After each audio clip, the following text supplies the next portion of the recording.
Bienvenidos todos, estamos muy contentos de estar en la clase de los menores. La clase de los menores de este trimestre nos está hablando acerca de los eventos futuros, aunque algunos empezaron desde 1844, pero me estoy adelantando mucho a la lección del día de hoy que tiene que ver con relación qué está haciendo Jesús ahora. Hace algunos años, cuando yo inicié a ser, cuando me inicié a ser maestro de niños, había una lección que siempre me gustaba enseñar con los materiales antiguos, antes de la Buena y la Gracia, que decía, el título decía, ¿qué está haciendo Jesús ahora? Jesús se fue al cielo hace más cerca de 2000 años. En estos días que estamos preparando esta lección, está pasando Semana Santa, y el mundo cristiano recuerda la muerte de Jesús, ¿verdad? Pero la pregunta es, ¿qué está haciendo Jesús hoy día en el cielo? Y el título nos dice que Jesús nos está defendiendo, es que vamos a ver nosotros algunas cosas importantes. Estamos en el eslabón de la gracia, que dice, mediante la gracia, somos herederos del reino de Dios. Pero antes de ser herederos del reino de Dios, tenemos que pasar por un juicio.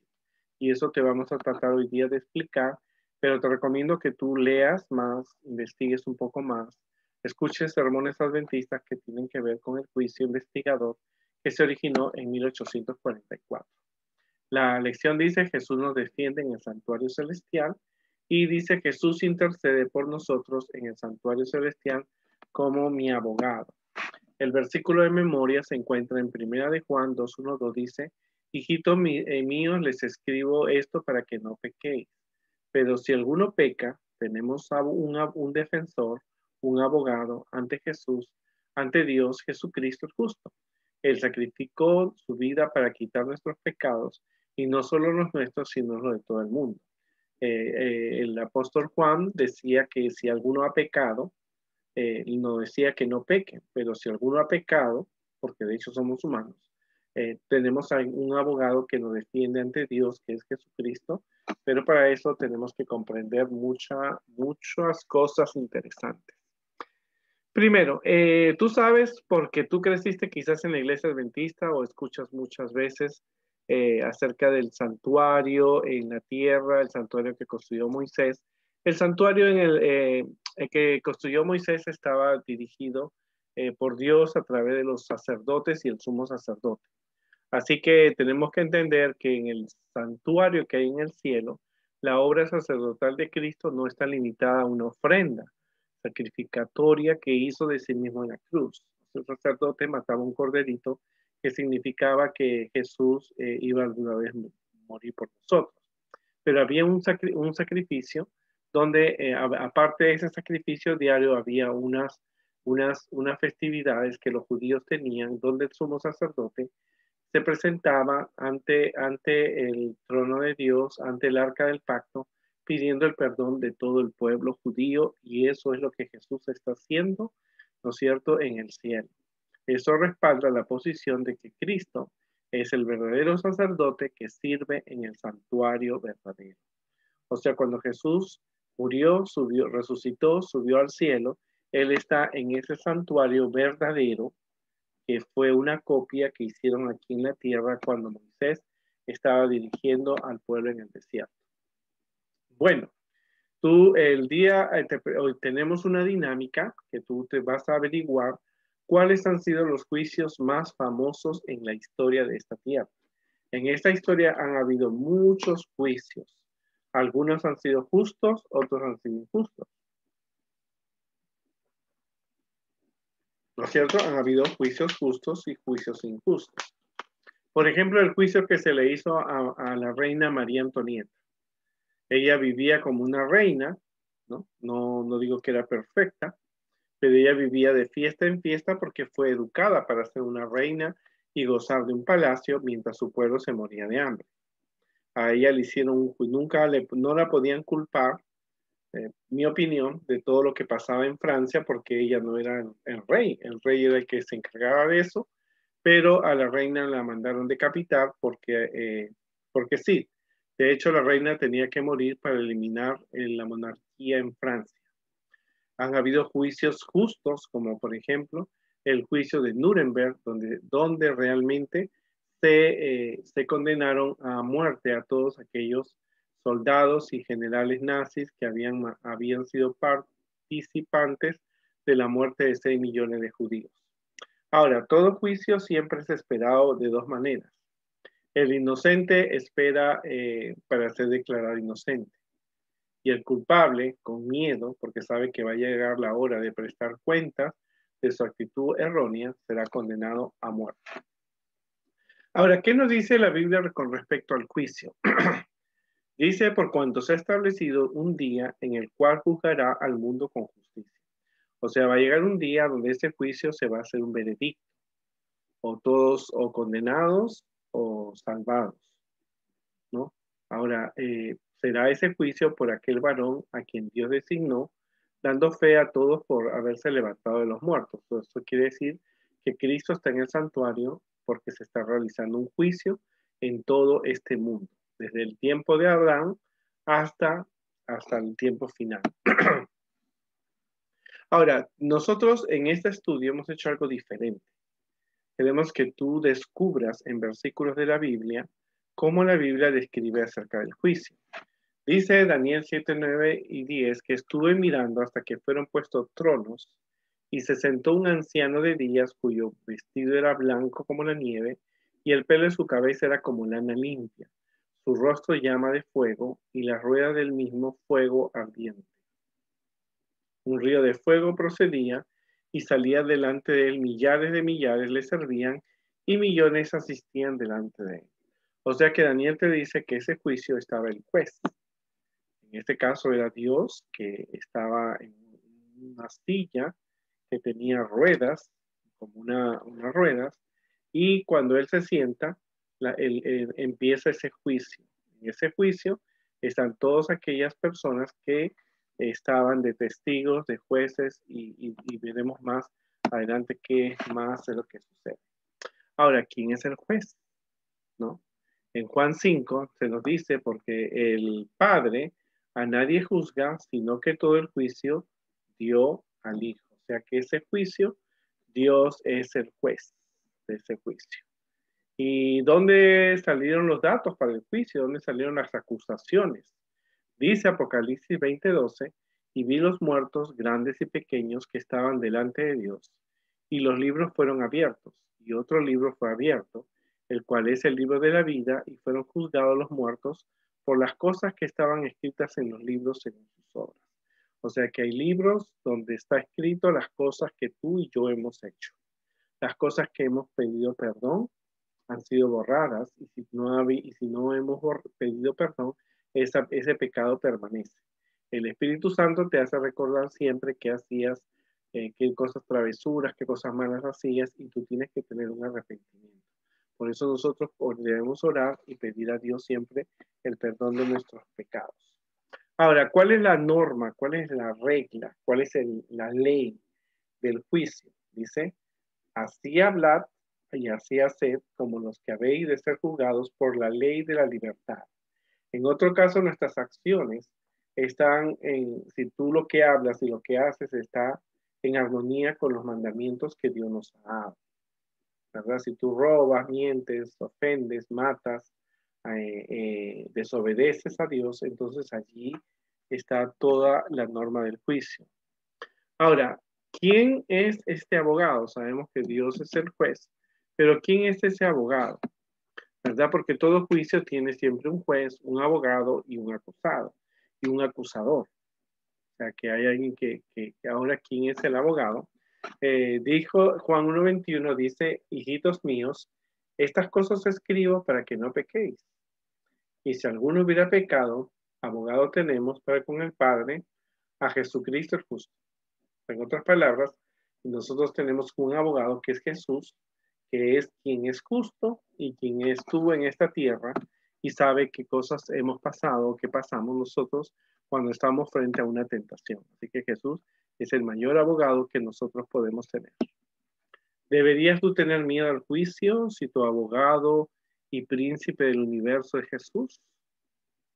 ¿No? Porque te he dicho, hay personas que tienen miedo porque son culpables. Otros, los que son inocentes, quieren la libertad y que se pruebe su inocencia.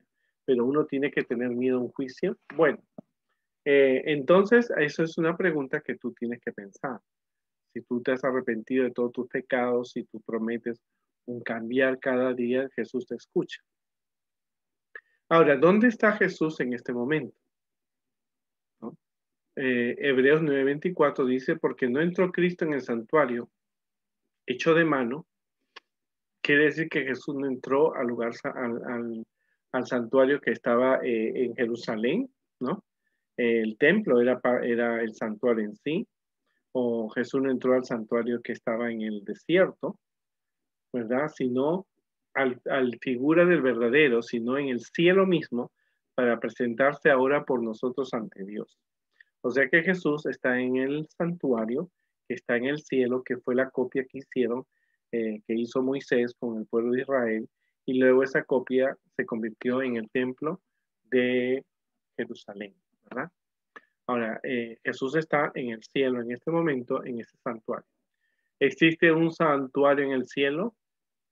Hebreos 8:1 dice, ahora bien, el punto principal de lo que venimos diciendo es que tenemos tal sumo sacerdote, el cual se sentó a la diestra del trono de la majestad en el cielo, cielos. Quiere decir que hay un santuario en el cielo, pero no sabemos las medidas, no sabemos cómo, lo que nosotros sabemos es que el mismo santuario que está en la tierra que estuvo en la tierra, es un reflejo de lo que había en el cielo.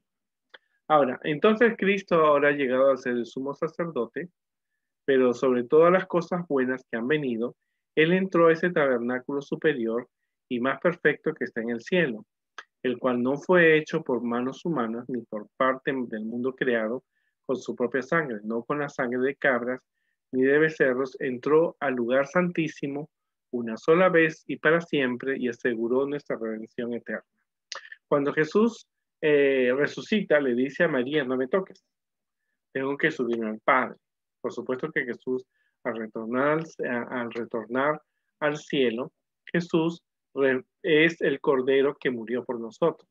O sea que ya la primera parte del santuario, que ya no lo necesitamos, porque ya Jesús murió por nosotros.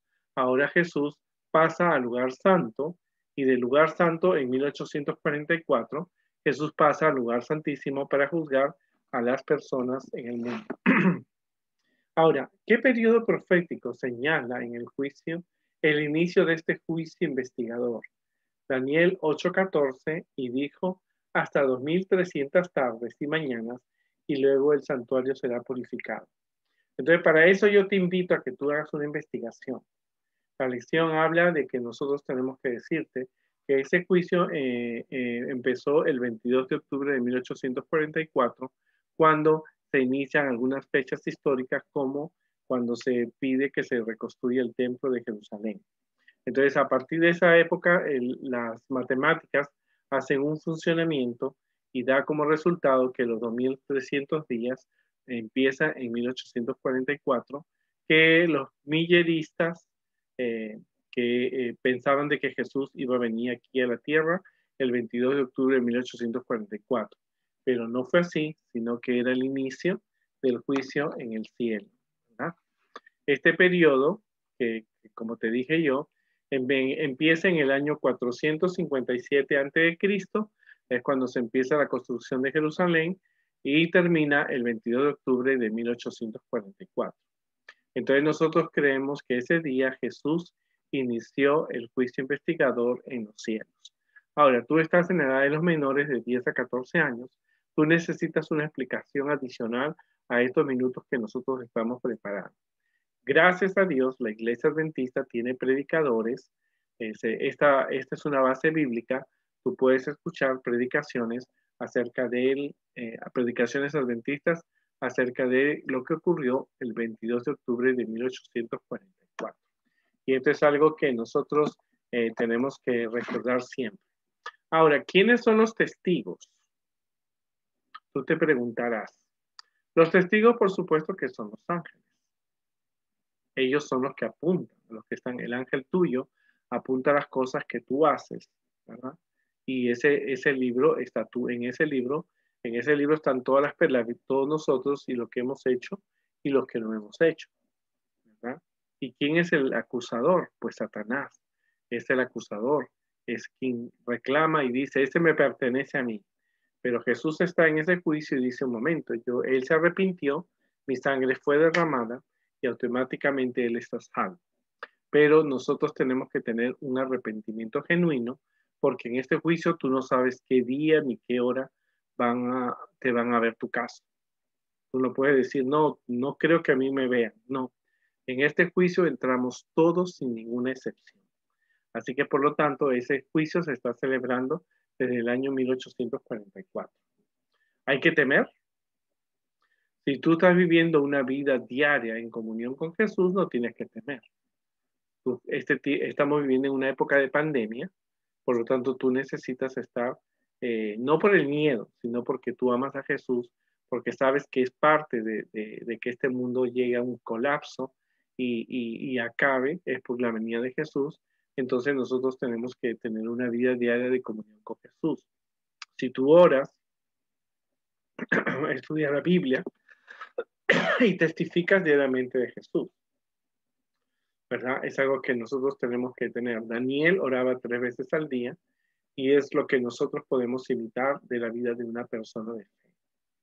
Si Jesús, además de ser tu Salvador, es también tu abogado, ¿hay que tener miedo? No, porque Jesús derramó su sangre y Él nos conoce y Él puede defendernos en ese juicio. Lo único que Jesús no puede defender es cuando una persona no se ha arrepentido de sus pecados. Entonces este juicio está en el cielo y se está viendo la vida de cada persona. No sabemos cuándo va a ser nuestro caso, pero lo que sabemos es que tenemos que tener una vida de fe, una vida de arrepentimiento de los pecados. Si después del juicio todo el universo sabrá que el Evangelio funciona en tu vida, sí, cuando ese juicio termine y Jesús venga por segunda vez, se va a llevar al cielo, ¿no es cierto? Los que iremos al cielo sabremos por qué algunas personas han sido juzgadas y halladas inocentes o otras serán halladas culpables, ¿no?